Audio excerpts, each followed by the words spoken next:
I'm excited. When's the next event? The first event, you mean? The first event. First event. The first next. I keep thinking you next went event. down to call one. It was the draft. That's right, the draft. We've got holds at the end of April and then early May. So Where do we're you just think- going to where are you gonna decide have which it? to. April in LA. LA. You don't know what the venue is? I know what the venue is. What do you do? Well, we've got a couple of options. I know what the for venue venues. is. Part of Do you the- come out the gate hot? Like, are you like, hey, we're at crypto and like hoping it sells out? Or do you start smaller? That's where we're deciding. So That like, gives there's me also anxiety. playoff basketball. There's playoff hockey. Yeah. Some of those venues, some of them have exclusivities. So I think we're going to go a little smaller because we're also doing 3 events in a weekend. Better to So- sell out and turn people away. Exactly. Yeah. So the thing too is I'm hoping to sell the venue out 3 times in 24 hours. Because it's 3 nights of fights be. I didn't know that. Yeah. So like, Wow. football Small arena. fan, right? NFL, Yeah. what do you do on a Sunday? You chill and you watch some football. And what do you Yeah. do Monday night? You watch some football. So NFL's off season. This is when we want our bulk of our season to be, where on Sunday we'll have back-to-back competitions. We'll have a daytime fight and a nighttime fight. Yeah. And then on Monday night, we'll have a Monday nighter. So we're avoiding UFC pay-per-views. We're avoiding most boxing pay-per-views. So we're How trying did to you find get a- into fighting? What was your background? Were you an athlete? You seen that? How dare you? Duh. Physique, Brian? I haven't seen enough of it, and that's the point I'm making. I'll take the hoodie off later. No, Thank God. Thank God. I'm always into sports. Like I started off as like WWF when it was WWF, Right. Where I was just all in on Hulk Hogan, Ultimate Warrior. Talking about like whoever. Macho Man days? Yeah, man. Yeah. Macho Man, Yeah. Killer Bees. Like Yeah. all the I had all the figures like that. Like it's what I spent The rubber ones? my time doing. Yeah, Hell yeah. Had the ring. Like I was obsessed with that. And then the moment that kind of changed is when I was, I think, 13 years old, and I saw UFC 1 on the top shelf, and I was like, "Is this real fighting?" Yeah. Like you look at the back, and it's like, yeah. who's that Canadian guy from Niagara Falls? Anyways, he's got blood running down his head. Like Keith Hackney in there, Yeah. and then The polar bear, all those guys. yeah, Paul Varlins, and so that's when the switch hit, where like I switched from, and I introduced so many people to the UFC. I was obsessed from day one. I'm practicing rear naked chokes even before I know what it is, because you're like, oh, Hoist Gracie, like the guy's the man, right? Like Pat Smith, just throwing down elbows, and it was that where I got hooked. My favorite movie growing up was Bloodsport. Hell yeah. So I think like the Kumite had an effect on my future Hell yeah. career.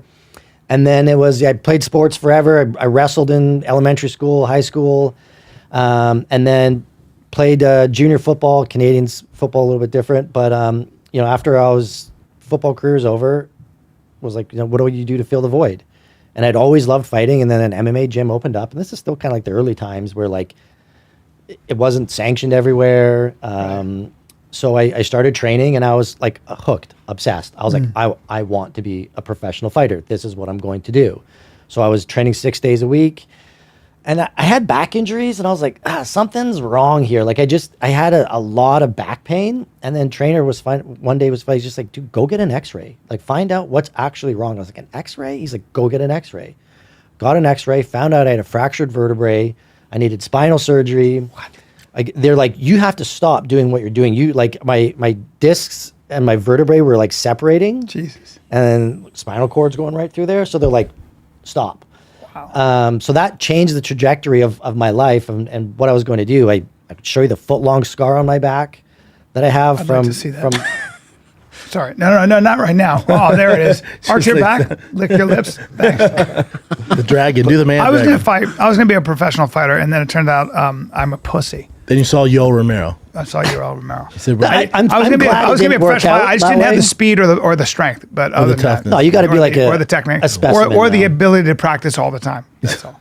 Or the lungs for it. Yeah. So yeah, I love the sport. Still wanted to be involved with it. After the surgery, I was just like, what do I do now? And it was kind of like, the only event we really had that I went to live was like a King of the Cage, and it was ghetto, where like Yeah, King of the there's Cage Home stuff. Depot lights like clamped onto the side of the cage. We're in like a hockey venue. It's freezing cold. The fighters are like going out to fight. Jesus. It's just like looking there and being there. I was like, Fuck. I can do something better than Oh, this. fuck yeah. Yeah. So- What was harder on your body? Would you say overall football or MMA? Because football, you're getting cracked. Football's tough. Football's car accident after car Yeah, accident. football might be, right? Probably Yeah. football. Yeah. Just the impact. Yeah, it's a lot.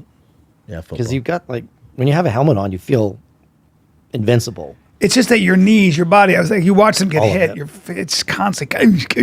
Yeah, it's tough. Yeah, that's wild, man. So yeah, got into promoting. Just started at 24 years old. I started my first promotion, Incorporated, and I had to fight a legal battle before because Section 83 of the Canadian Criminal Code prevented prize fighting unless there was an athletic commission that could sanction it. The athletic commissions, they didn't have the language for MMA in the actual Oh, boxing. in it. So it was all just like boxing commission. Yeah. So I'm lobbying the Victoria Athletic Commission to adopt MMA. And then like I found a little gray area loophole where it was, I honestly think like the first few events I put on were probably technically illegal. I brought in like an athletic commission to oversee it. We were on society land. So I was trying to like, just creative, man. Like I wouldn't be stopped Yeah. to make it happen. And Well, you have a lot of passion. What I it can takes. tell. oh, I love this. And man. I like that. And I like your passion for this. You know, I think you have to have it. And people who are visionaries, I mean, there's no reason why you can't be the first person to come up with a fight league that actually sticks, you know? So, It was truly just the love of the sport, you know, and then just learning. Also, I think the difference about me is most of these other promotions, they're using investors' money. They use somebody else's money, which if you're gambling with somebody else's money, do you gamble the same way? No, I I'd used go my hard in own the money. paint. I had to be profitable or else That's right. I wouldn't be able to survive. Yep. Yeah. So I learned from that like grassroots. I did everything. I would put our cage together. I would do all the matchups. I'd pick up the fighters from the I'd set up our tape and our gauze in the change rooms. Like all it's of going it. to sound really weird, but when I met you, you don't have that owner / promoter. There's Talking about something the about sliminess? No, it's not the sliminess. You look like a guy who puts his hands on shit for real. Like, I don't know why. I just know I went, oh, I was expecting somebody different. You looked just like more physical, more, I don't know, maybe you're younger than I thought. I don't know what it is, but I just think like I relate to these guys because I feel like Yes. I'm one of you, Yes. right? Like this isn't I see myself up here and look at the listen, when you're an talent of this. entrepreneur, I always say this, when you're an entrepreneur, when you are responsible for your own brand, you can't compare it to somebody who's got a corporation behind them, or it's just it's a always different game. hustling, man. You're Yep. always hustling. You've always, if you're not working all the time, you're dying. So What time was I sending text to you last night? yeah, Oh man, late. I didn't wake up till this morning. 3 a.m. There you Yeah, go. this morning I got. And like I will not stop. I'm relentless. I will grind. This will be successful without what a it doubt.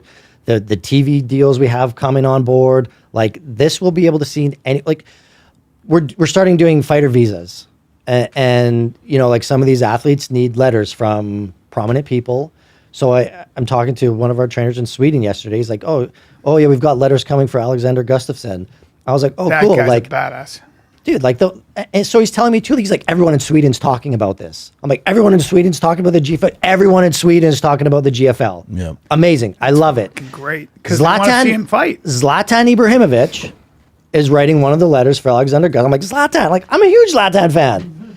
And then the other one, the owner of Spotify Wow. is writing his visa letter. Yeah, I'm like, man. yo, That's right. you know how this, Gustafsson the is sponsorship thing works, he's right? the Swedish, like my brother-in-law, who's Swedish, knows everything about Gustafsson. They are Oh, he's a Tom Cruise nationalistic out there. people. Oh There's yeah. billboards of him.